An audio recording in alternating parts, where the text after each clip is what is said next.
Maganda kahit maulan na araw guys. Today is Sunday. Ayan. Kamusta po ang lahat?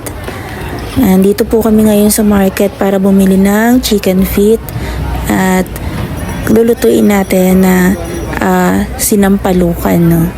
So yan. So pumunta muna tayo. So una kasi matatagpuan dito yung pwesto ni Ate Marivic. Ano? Ayan. So wala po siyang usbong ng sampalok. So punta naman kami dun sa isang paborito rin naming stall. Ang kila Eileen at sa mama niya. Ayan, so meron sila available. So dito na rin po namin binili lahat ng sangkap. Ayan. So shoutout po kay Ate Marivic at kay Sisi Eileen. Ayan, mga paborito naming stall dito sa market. Dito sa palengke ng Bulacan. At nakakatuwa guys kasi habang bumibili kami may musiko, no? Ayan, no? Ang sabi ni Poroy, pangingilak ang tawag dyan.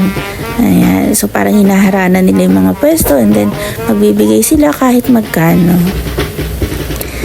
Ayan, so babayaran na po ni Poroy yung ating pinamiling mga sangkap sa halagang 80 pesos, no?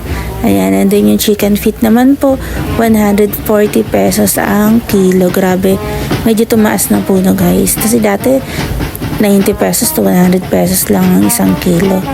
Ngayon, tumaas na talaga. So yan, so pauwi na rin po kami. Salamat po sa aming mga nabilhan. Ayan, pauwi na rin po kami para mailuto na yung aming binili para sa aming lunch. Ayan, pag-uwi namin guys, mataas na po yung tubig. Yan, as usual, high tide na naman and may bagyo pa. So, ingat-ingat po ang lahat sa kanilang lugar. Nawa po ay hindi po kayo bahain na katulad ng sa amin, no? Ayan. So, hinugasan na po natin yung ating mga lulutuin at pinrepare na para mailuto na. Ayan, so pag nagsisinampalukang manok po ako or chicken feet, syempre inuuna ko po lagi ang luya and then bawang, tsaka po ilalagay ang sibuyas at kamatis. And ilalagay na rin po yung chicken feet.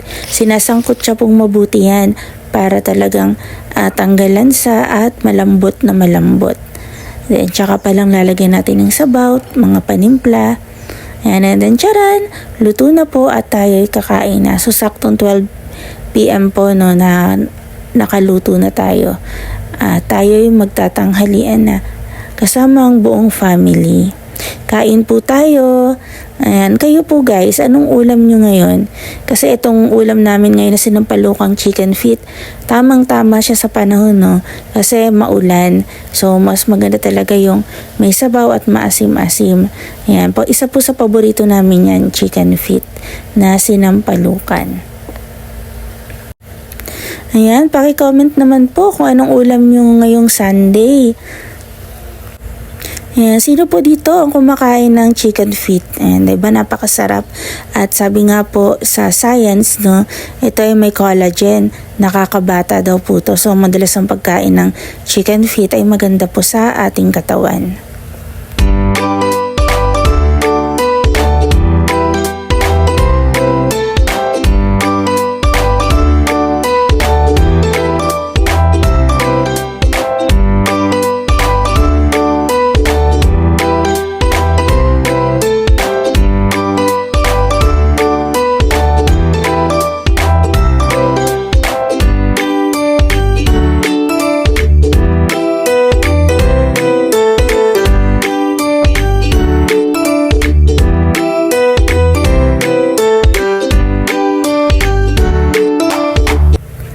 Sobrang nag-enjoy po kami ngayong araw na to, no, sa aming lunch kasi sama-sama kahit simple lamang po ang ating ulam ay masaya po pag sama-samang family kumakain.